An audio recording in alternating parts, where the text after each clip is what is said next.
Women in collective എന്ന പേരിൽ മലയാളത്തിൽ പുതിയൊരു സംഘടനയ്ക്ക് ഈ അടുത്ത് രൂപം കൊണ്ടിരുന്നു. മഞ്ജു വാര്യരുടെ നേതൃത്വത്തിൽ തുടങ്ങിയ സംഘടന സിനിമാ മേഖലയിലെ സ്ത്രീകൾ നേരിടുന്ന പ്രശ്നങ്ങൾക്ക് പരിഹാരം കാണുക എന്ന ലക്ഷ്യത്തോടെയായിരുന്നു. പക്ഷെ ഇങ്ങനെ ഒരു സംഘടനയെക്കുറിച്ച് അറിയുകയില്ല എന്നാണ് ഇപ്പോ ആശാ ശരത്ത് പറയുന്നത്. ഞാൻ മറ്റൊരു നാട്ടിലാണ് താമസിക്കുന്നത്, സിനിമയുടെ ചിത്രീകരണത്തിന് മാത്രമാണ് കേരളത്തിൽ എത്തുന്നതെന്നും ആശ പറയുന്നു. അതിനാൽ ഇവിടെ എന്തെങ്കിലും സംഭവിച്ചോ എന്ന കാര്യത്തിൽ എനിക്ക് വലിയ ധാരണയൊന്നുമില്ല എന്നാണ് ആശ പറയുന്നത്. എന്നാൽ തന്റെ പിന്തുണ പ്രമുഖ സിനിമാ സംഘടനയായ അമ്മയ്ക്കാണെന്ന് നടി വ്യക്തമാക്കിയിരിക്കുകയാണ്. കാരണം ആശയ്ക്കൊരു പ്രശ്നം വന്നപ്പോൾ കട്ട സപ്പോർട്ടായിട്ട് അമ്മ കൂടെ നിന്നു എന്നാണ് പറയുന്നത്. ആശ മറ്റൊരു നാട്ടിൽ ജീവിക്കുന്ന ആളാണ്. പക്ഷെ ഈ നാട്ടിൽ ജീവിക്കുന്ന മറ്റൊരു നടിയും ഈ ഒരു സംഘടനയെ കുറിച്ച് വലിയ അറിവൊന്നുമില്ല എന്ന് പറയുന്നു. അത് മറ്റാരുമല്ല, മിയയാണ്. ഇങ്ങനെ ഒരു സംഘടന തുടങ്ങിയെന്ന് ന്യൂസിൽ കണ്ടു. പക്ഷെ ആർട്ടിസ്റ്റുകൾക്ക് പലർക്കും അറിയില്ല എന്നതാണ് മിയ പറയുന്നത്. മിയയുടെ വാക്കുകൾ ഇങ്ങനെയാണ്.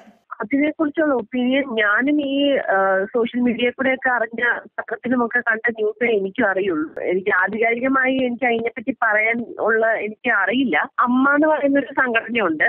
അമ്മ എന്ന് പറയുന്ന സംഘടനയിൽ അഭിനയിക്കുന്നവര് മാത്രമാണല്ലോ ഉള്ളത്. അപ്പൊ അമ്മയില് അഭിനയിക്കുന്നവരുടെ മാത്രം പ്രശ്നങ്ങളെ ഈ അമ്മ എന്ന് പറയുന്ന സംഘടനയ്ക്ക് തീർക്കാൻ പറ്റത്തുള്ളൂ. കാരണം മറ്റ് ടെക്നീഷ്യൻസ് ഒന്നും അതിൽ അംഗങ്ങളല്ല. ഈ വിമൻ കളക്റ്റീവ് എന്ന് പറയുന്ന സംഘടനയിൽ ടെക്നീഷ്യൻസും ഉള്ളത് കൊണ്ട് എല്ലാവർക്കും ഉള്ള ആവശ്യങ്ങള്, എന്തെങ്കിലും ജോലി ചെയ്തിട്ട് ശമ്പളം കിട്ടാതിരിക്കുക, അല്ലെങ്കിൽ ബേസിക് നീഡ്സ് ഉണ്ടല്ലോ, അതെന്തെങ്കിലും അവർക്ക് കിട്ടാത്തതുണ്ടെങ്കിൽ അത് മേടിച്ചു കൊടുക്കുക.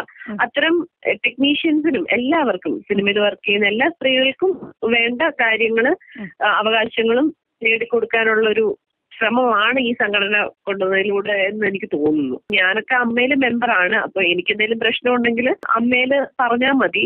പക്ഷെ അല്ലാത്ത സ്ത്രീകൾക്ക് പറയാനൊരു വേദി ഇല്ലായിരുന്നു. അപ്പൊ അത് ഈ ഒരു സംഘടനയിലൂടെ നടക്കും എന്നാണ് എനിക്ക് തോന്നുന്നത്. സിനിമാ മേഖലയിൽ നിന്ന് തനിക്ക് ഇതുവരെ ഒരു ദുരനുഭവവും നേരിട്ടിട്ടില്ല എന്നും മിയ കൂട്ടിച്ചേർക്കുന്നുണ്ട്. എനിക്ക് ഇതുവരെ അത്തരം ഒരു അനുഭവം ഉണ്ടായിട്ടില്ല.